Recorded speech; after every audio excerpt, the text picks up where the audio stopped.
Hello, and welcome to the Business Behind Small Business, the show that reminds you that just because you own a business doesn't mean you are a business owner.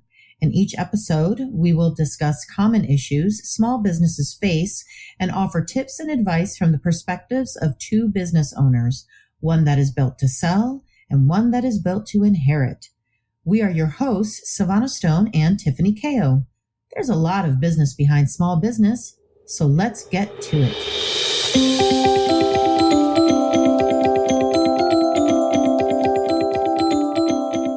So today we're going to discuss a huge, massive, colossal even topic. We've got a lot to share and don't want to compress it, but don't want to talk for 3 hours either. Although, we could do that. We've decided to do a part 1 and part 2 discussion. This topic is huge and it deserves airtime, especially lately when it seems everyone wants to be a government contractor. The problem with this is that there are so many steps before you transition your business, and these aren't always spelled out in some manual. It's more like putting together a dresser from IKEA. Lots of words, none that make sense, and if done wrong, the whole thing will fall apart. Are you ready to dive in, Tiffany? I am if you are. Let's get ready to do a double backflip into the deep, deep pool of information on government contracting. What are the steps for a new business, a transitioning business, and what all those initialisms mean? Before we begin, please note our disclaimer. This is available in both our show notes and on our website and should be referred to before and or after this podcast. Take it away. All right. So going into government contracting can be incredibly lucrative if you can stand all the regulations, stand all the procedures, stand all the rule following that's required to really do well in this space. Now, what that means is also ramping up an incredibly unsexy part of your business called the administrative work, because you have to check all the boxes in order to get stuff done. And this is on top of all the normal business stuff, like your business development, your business operations, your marketing, your customer support, your delivery, and et cetera, et cetera. So if you are ready to dive into it, despite having to do all of that work, just know that there is a lot of money in this space. So according to a 2021 report by the GAO, which is the United States Government Accountability Office, the federal government spent $637 billion in federal contracting. $637 billion. You're making it rain. Making it rain. Now, of course, $52 billion of that was for COVID, but you get the general idea that there's a lot of money being, handed out is not the right word for this. There's a lot of money being spent by our federal contractor with businesses in the government contracting space. Now, the truth of the matter is, if you're somebody who doesn't enjoy checking the boxes or having to comply with rules and regulations, or you simply don't like following other people's guidelines, then I would say GovCon is not for you. The market is incredibly saturated right now with a lot of companies who are more than willing to check the necessary boxes that the government and federal agencies want in order to do business with them. And if you're somebody who likes to set your own rules in your customer relationships, then maybe it's better that you keep to commercial work and keep to small business. Now, if you're thinking about getting into government contracting, what I'm about to say is probably for you. If you're already in the government contracting space, either as a subcontractor or a prime contractor, which we'll define in a minute, you'll want to listen up when Savannah's talking, because she's going to go over a lot of common pitfalls, pain points that are very much experienced by a lot of companies in the government contracting space. And she would know, because she sees quite a bit of them, that are absolutely just strangling the growth of the company. And it happens all the time. So definitely pay attention if you're in the space already to what she has to say. Now, for those of you who are new to government contracting and thinking about getting in, I want to go over the pros and cons of this lovely world. On a quick side note, though, if you're going to the space, you're always going to hear the words like prime contractor and subcontractor. So just so that our listeners know the difference, a prime contractor is somebody who has a direct contractual relationship with the government. And a subcontractor usually has a contractual relationship with a prime contractor who then has the direct relationship with the government. So that's the difference. And you'll see that in the government contracting world, everybody likes to use shorthand and acronyms and stuff like that. So whenever we come by one, we'll make sure we describe what we mean for you. All right, let's go over the good news first. The pros of getting into government contracting.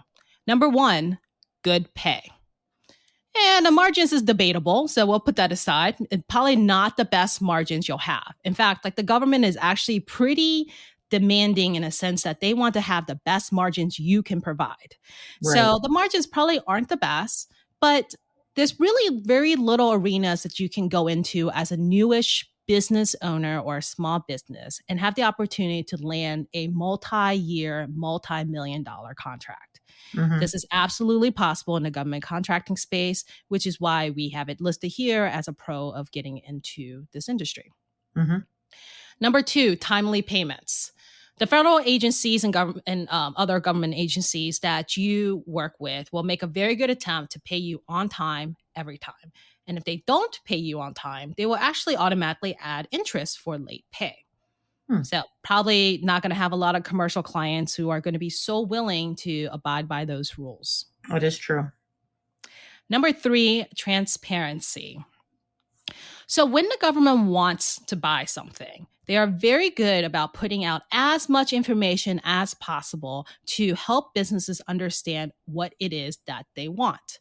So they use postings like RFIs and RFPs, which stands for Request for Information and Request for Proposals, that they do for market research and to solicit bids, respectively.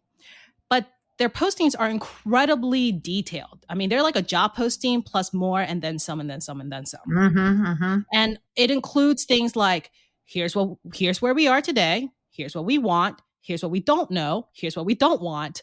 What is it that we want you to put in your proposal and how we would like to see it? Oh, and if you have any questions, you can actually submit those to them and they will actually answer them publicly. Not only your questions, but also questions that your competitors are asking. So there's a big level of transparency when it comes to bidding for work. And this doesn't happen in the commercial world, right? Right. Our customers are not that transparent, and half the times they may just not even know the answers to those questions anyways. So it's a very different set of rules in the government contracting world. Now, get this. If you don't win the bid, you can actually go back and ask why. Oh, that I did not know. Now, the quality of the answers that the government gives you may vary by agency, but you actually legitimately can go back and ask, why didn't you win the bid? And there may be contracting officers who will actually answer you and say, this was good, this was good, this was good, this was not so good, this was not so good. Do better next time, because they want you to go ahead and apply for another proposal. Now, if you are bidding on a contract that actually has been won before, which means oftentimes you'll hear like contracts are up for recompete, meaning that maybe they've had a vendor for quite some time and they want to open the pool back up to see if there's new technology or new ways of solving the same problem. They call that opening a contract up for recompete. If it's up for recompete and this contract has been around before, there's actually a government website or actually government websites that will allow you to actually research who won it before, what was on it, and how much it was, how much the bid was that won the proposal. So again, like I said, transparency on a very different level than probably what we're all used to in the commercial world. All right, so pro number 4 is small business set aside. In fiscal year 2020, per the SBA, which is a Small Business Administration, small businesses eligible dollars for federal contracting totaled $559 billion. This is not the dollar of contracts won, but this is what's open and preferred to be given to small business. That's why they call it a set aside. This is because every government agency actually has a scorecard that is published publicly, which scores based on how much business an agency does with a small business. This is because the government wants to prop up small business. And so they even have a dedicated agency, the SBA, whose sole purpose is to help small businesses, including those going into government contracting. So they have like a wealth of resources online. They also have resources that you can tap in person or on the phone. Now, the availability of that may ebb and flow a bit, as you would imagine during COVID, which put tremendous pressure on the SBA. They weren't exactly returning emails and calls that No. quickly. But otherwise, you definitely can go over to their online website and take a look, because they do have a lot of detailed how-tos to help you start getting into business with the federal government. Now, let's talk about the cons of getting into federal contracting. First and foremost, compliance and regulations. In fact, they have so much compliance and regulation, they wrote a whole book on it. It's called the FAR. So it stands for Federal Acquisition Regulations. And this essentially is the rule book on all things federal contracting. It is dense, it's long, and it'll absolutely put you to sleep, but you need to know what's in it. Because if there's nothing else that like getting into this work is required, is for you to be able to follow the rules, and you knowing what the checkboxes are and you being able to check those things off. And Savannah is probably going to mention that somewhere in her part about it, because rules and compliance and regulation is the number one pain point for any government contractor. Con number 2 is competition with the big boys. Like, we've all heard of them before, the Booz Allens of the world, the Miters of the world, Northrop Grummans of the world. The list goes on about how many big companies are in this space. And there are also plenty of mid-sized companies that we haven't heard of that's in this space as well. And I'm sure there's a smattering of small-sized ones that are all competing for the same bids and the same proposals and the same projects. And these people have been in the game for a very long time. They know the rules of the game. They have history and track record. So there's a lot of competition when it comes to government contracting.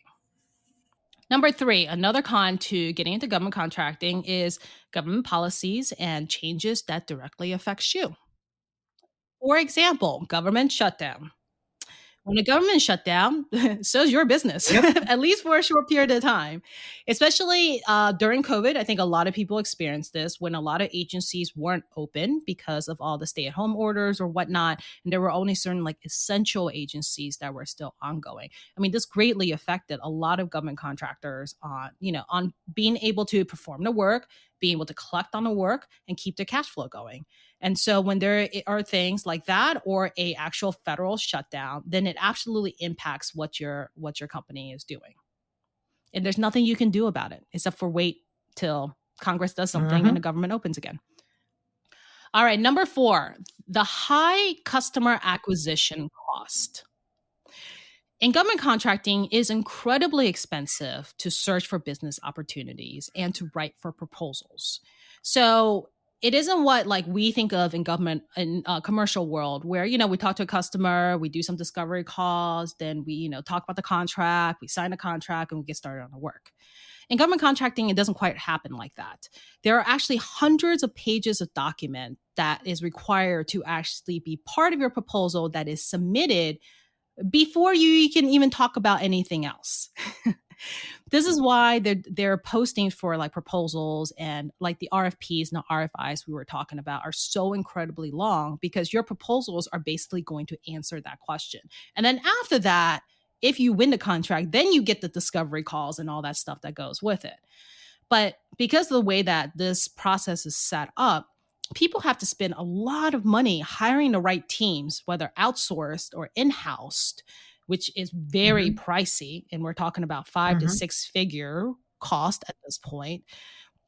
For you to chase a 7-figure project, 8-figure project, 9-figure project, and yes, it may be worth it, but just know that this cost doesn't go away regardless of how large the project you're trying to go after. Because at the bare minimum requirement, you have to be able to enter a proposal into the government to be considered for the project.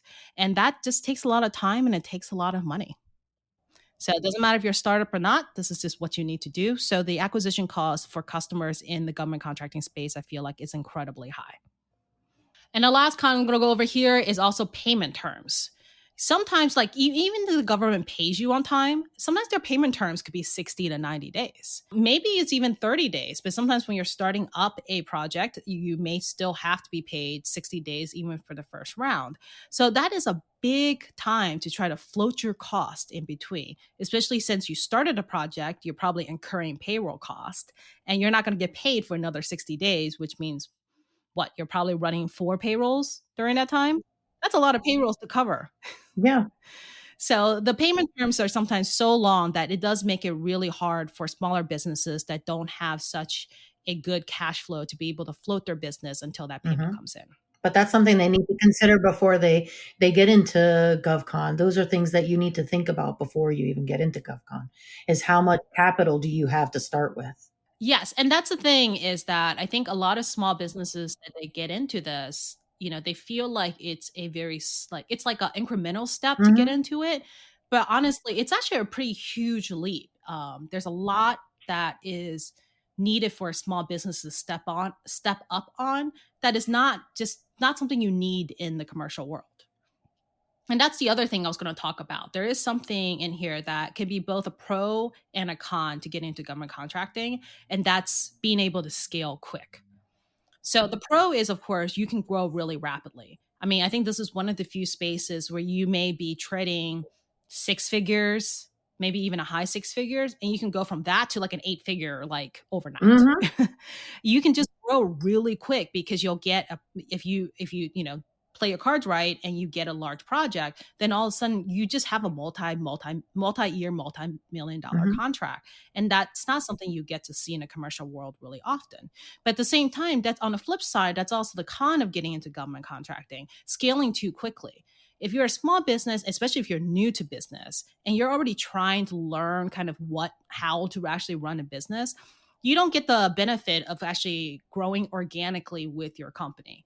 Because if your company is going from 0 to 100 overnight, you better be able to handle 0 to 100 overnight. And I've certainly seen contracts where, they are today a 20-person business, they win a contract, and in about a month's time, they have to hire an extra 100 people onto their staff. So we're talking about some really rapid growth that if your back office isn't in place, if your processes isn't in place, if you're not already acting and talking a talk and walking a walk like a big company should, or established companies should, then you can crumble really quickly under that pressure. And that is a great segue into what Savannah is going to talk about. Yeah, the whole time you were talking, I was like, preach. You're preaching, girl. Yes, because I have seen companies that have made the mistakes of not being prepared for a lot of the things that you mentioned. And the scaling quickly is a massive one, because oftentimes they find themselves going from 0 to 100 and are just now deciding to put the right kinds of tires on their car. So, it turns into a hot mess. And then we are expected to unravel that mess. It's just, yeah. So, and in saying that, we've converted quite a few client books this and last year. It seems that the rate at which people are wanting to become government contractors are either increasing or somehow I'm just attracting them to me.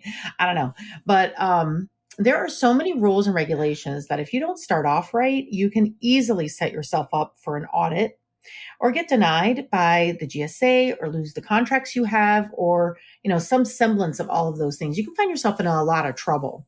And, I'm not trying to like scare anybody off of becoming a government contractor, but and I think you alluded to this before, like if you're going to roll with the big boys, you yourself have got to be a bigger boy. So I agree. I think this is one of the very unique industries where you need to go in from day one. You need to like be big. Yeah. Because the regulations itself are, they're a lot. Like the regulations are almost to the standard of what public companies have to be held to. And because the government here is spending taxpayer dollars, they need to make sure that you know what you're doing and you can account for all the costs and the money they're spending on you. Yes, exactly. So it's no joke how much compliance is needed to get into government contracting. But like you said, Savannah, it's like, it's not to scare people off, but more as like, be prepared and go in it with eyes wide open. Don't think that this is going to be a walk in the park and you can just come in, apply for like an 8-8 status and just have contracts drop in your lap. Like that is just like the misnomer that everybody thinks, is that it's really easy. Mm-hmm. And don't think also that any mistake that you make is not going to get caught and potentially be considered criminal, because I have also seen such things happen where either knowingly or unknowingly, a government contractor has done things that may slide in the, I guess, in the civil Commercial world. Yeah. And the civil, it does not fly with the DCAA. So you can easily find yourself in a serious pickle if you decide to, I don't know, either ignore, avoid, or evade those rules, those compliances. So what does DCAA mean? It means the Defense Contract Audit Agency, and they're going to want to examine your business in 4 main areas. 1, the way your accounts are set up. 2, the flow of transactions in your accounting system. 3, the computations or the calculations derived from the flow of transactions. And 4, your timekeeping system and process. Now, these are not necessarily in order of importance, but if they were, I would say timekeeping system and process and how detailed your timekeeping is would be like number 1 plus, because as you mentioned, Tiffany, it is taxpayer money, and how you are spending taxpayer money must be detailed, but I'll get to that. So now let's talk about number 1, how your accounts are set up. Having your accounts correctly set up is the cornerstone to DCAA audit compliance, because it allows direct costs, indirect costs, and unallowable costs to be distinguished easily. So, how do you do that? Now, I'm going to speak to QuickBooks because that's something that I feel like most people understand, most people use. And so if you use QuickBooks, you can provide a copy of the chart of accounts in there by clicking on accounting, then selecting chart of accounts and run report.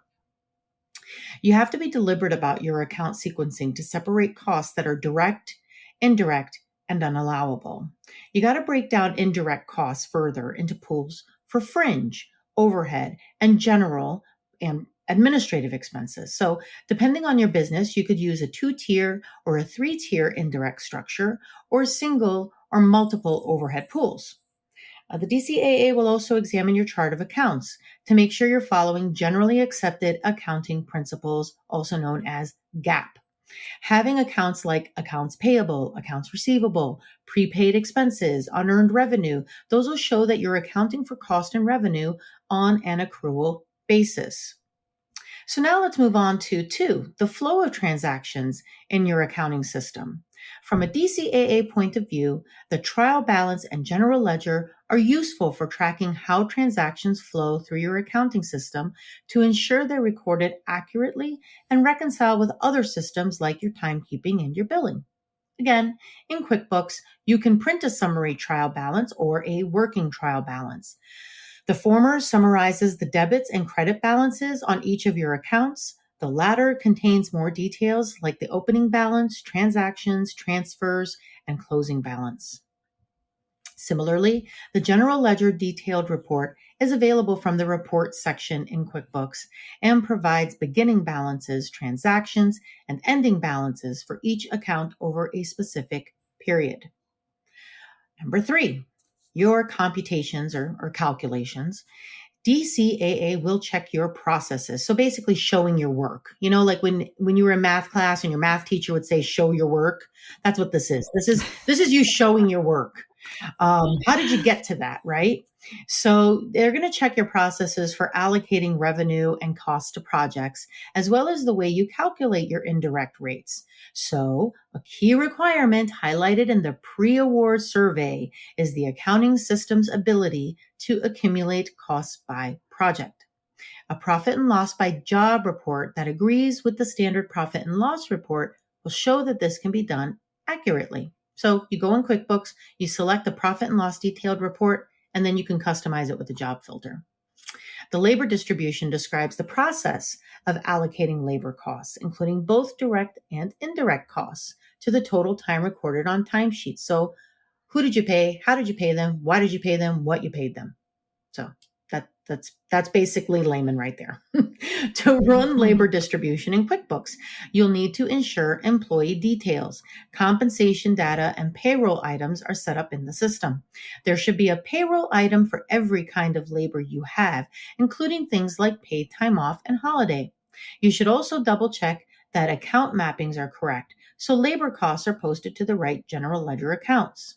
It's a good idea to separate cost categories so that you have direct labor for government contracts, direct labor for commercial contracts, overhead for government contracts, and overhead for commercial contracts. What DCAA wants to see is that labor costs are fairly distributed among customers, both government and commercial, and that no one is favorably treated by receiving a cost subsidy. Remember when I said about that whole criminal situation you could find yourself in? That's one of them. Yeah. Well, the government, like I said, the government wants to know they're getting the best rates. For sure. I mean, after all, they're spending the taxpayer dollars, so they want to know they're getting the best rates, and they will audit you to make sure they're getting the best rate. Absolutely, and that's one way of ensuring jail time. Another computation is the contract backlog report, which allows you to see the percentage of work completed and the remaining cost to complete for each job in your backlog. It basically tells you how much money is left on a contract, whether there could be a potential contract overrun, and if there are any corrective actions required as a result. So issues relating to revenue recognition or unbilled accounts receivables can sometimes occur. Revenue recognition could differ depending on the type of contract. So time and materials, known as T&M, cost plus fixed fee, known as CPFF, or firm fixed price, FFP. So these are all those initials I was talking about. But generally, billed amounts should be based on the accounting principle of matching contract revenue with the cost associated with earning that revenue, showing your work. In terms of unbilled receivables, you could have unbilled accounts receivable amounts for several reasons, including rate variances, where actual indirect rates are greater or less than provisional or target rates. Calculations are important. I mean, so important. So very important. However, QuickBooks can't perform rate calculations because, of course not. But you don't need a system-generated figure to be compliant. You can prove compliance if you show a template on a separate spreadsheet, Excel spreadsheet, Google spreadsheet, whatever it is that you have used before to correctly calculate your indirect rates. When it comes to wrap rates, which are the base hourly labor rates to arrive at a loaded labor rate with or without a fee, that is the direct definition. I didn't write that. That is such a mouthful. It really is. Did anybody get that? Anybody? First of all, no. I don't know what I just said. And hence now that's why we call it the wrap rate. Yeah, it's called the wrap rate. Can't say the entire definition 10 times fast. No, absolutely not. You'll have to justify the basis of your calculations, the reason why you came up with how you showed your work. FAR, as you mentioned, the Federal Acquisition Regulation requires that you show trends and budgetary data to establish the reasonableness of proposed rates to be evaluated. So these can be based on reasonable sales forecasts and costs, but smaller firms with limited budgetary data can use historical data to calculate out-year rates. Now, the final item on the DCAA compliance checklist is the monthly/period close checklist. This is more about providing the auditor with information about the processes you have in place to check for errors in your books and confirm the true financial position of your businesses that is disclosed each month. The month-end or period close process basically involves recording transactions, verifying and adjusting account balances, performing reconciliations and printing, as well as monitoring relevant reports. So if it's done right, these processes will highlight potential mistakes in your accounting system and other financial or business issues. And this can be done prior to the point in which, all of the things hit the fan. If you figure out your mistakes now, you'll do better off in the long run. So In short, or long, these are the items you should focus on to be DCAA compliant. So if you happen to not be driving and happen to have a pen and or pencil and paper in hand, I suggest you write this down. To be DCAA compliant, you need a segregation of your direct costs from your indirect costs, accumulation of direct costs by contract, service item and or payroll item account mapping, labor distribution into appropriate cost pools, revenue recognition, trends caused by capturing costs and the wrong reporting period. Structure your chart of accounts and configure QuickBooks correctly. So I spoke very slowly, so you could write that down, but you could also, stop and play if necessary, because or you can, slow down the podcast, slow down the speed of the podcast. Totally. And, this is a lot of information. And so, we're not even done. We still have more to talk about. But, Tiffany, we're going to stop here and we're going to give our listeners a break because that was so many words. There were so many words. Yes. That was actually that was actually a lot. And that was actually the condensed version. Oh, yeah. A lot. I think I saw you kind of brainstorming this, a few versions, and I did a few versions because I started with something that was holy, way more pages than we can probably keep people on the interested for, to be quite honest. Yes. And I was like, all right, slowly condensing. What are the top 4 or 5? Because my guys, let's not overwhelm everybody with what's out there. And I do my best to try and ad lib as much as possible, but I do write a script to make sure that I don't forget anything. And so my initial script was 12 pages long. And I'm like, I need to maybe take some stuff out of this or maybe use less words. So we picked the key points. Yes.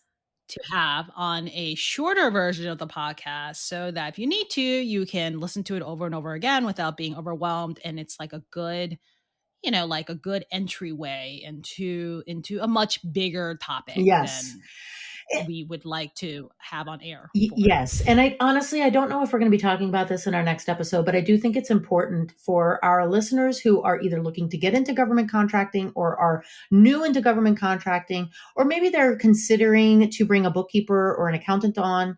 Please know that you're right. We did condense this. So if we're condensing the words that describe how the accounting is done, imagine how long it takes to do the accounting.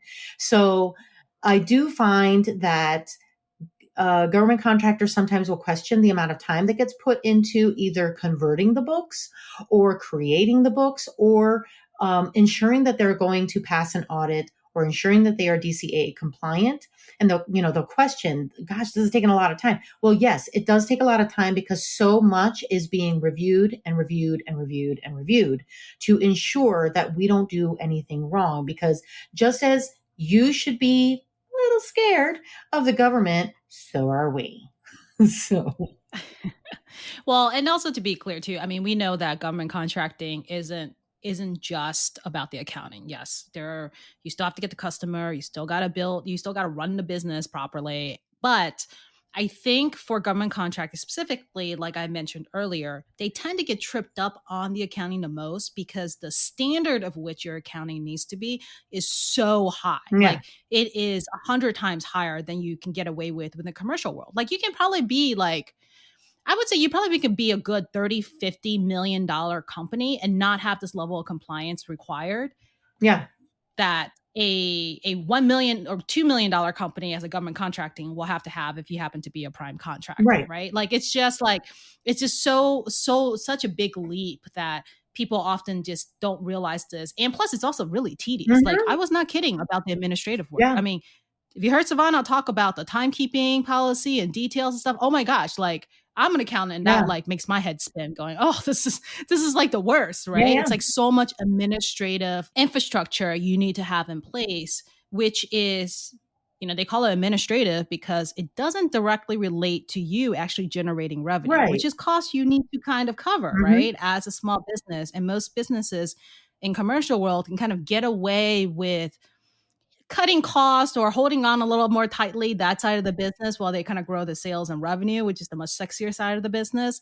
But I think in government contracting, you really don't get the luxury of that. And so most contractors gets surprised at the amount of the amount of regulation that's in this area. And like I said, this is what Savannah sees all the time, of where people fall flat on. And then they spend a lot of money fixing it, like a lot. Yes, a lot of money. So, right, because then when you realize that this part of your business is endangering your $10 million contract, $20 million contract, you will spend money to fix it. Absolutely. Absolutely. And the way that I usually, and you can correct me if I'm wrong in this analogy, but this is how I generally try to explain it to people, is that, like, imagine when you were younger, let's say your parent would give you money and say, I need you to go to the grocery store, and I need you to go to the convenience store, and I need you to go to the drugstore and buy all these things for me.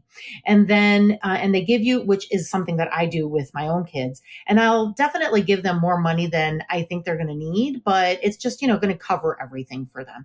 And then they come home and they didn't go to 2 of the places that I asked for, and they show up with a bag of McDonald's, and I'm like, what did you do with my money? Where'd you go? Well, I remembered one of the things you said, but I didn't remember the other 2 things you said. So I picked up the one thing you said, and I got hungry. So I grabbed McDonald's, and you're like, well, where's the receipt for the things that I asked you to buy? Oh, I threw the receipt away. I didn't think you'd need it. That would piss you off, would it not? So that's how the government feels. When they're giving you money, they need to know what their money is being spent on. And all that falls back on the accounting, right? That's the foundation where all this is derived, right? Like knowing where your money is spent on, knowing how to bid for the next contract, knowing what your cost makeup is, because you have to show the government this to justify that, look, I'm going to bid at this amount, this price. And here's the margins built in. And this is why, because all this cost I have to cover. Like, you better not lie. Yeah. Or take a guess. Yeah. It better be a very intelligent and well-detailed and documented and proofed out work if you are going to take an educated guess, which some people do, because if you're starting, if you know, hit track record, whatever, like you kind of, have to have a very educated guess in that sense, but you better be able to back it up. And very important, do not try to profit from it, because you will go to jail for that. What I mean is, tell the government it costs one thing, and then it actually costs something else, and then you take that government money for yourself. Yes, you should not profit with bad intentions. Right. Like, the government expects that you're going to build in a profit margin, for sure, because they know you're in business to be in business. But you're noting that profit margin. Exactly. Like, don't defraud the government. I think that's what we're saying at the end of the day. They do not take kindly for you to defraud the government of taxpayer dollars. No. Like, they will come at you if they figure that out. Straight up, they will. So we are going to pick up on our next episode for the part 2 of our conversation, government contracting. What are the steps for a new business, a transitioning business, and what all those initialisms mean? In the meantime, we hope you'll do your due diligence and have a conversation with your accountant and those associated with your business to ensure that you're headed in the right direction. Until next time, mind your business behind your small business.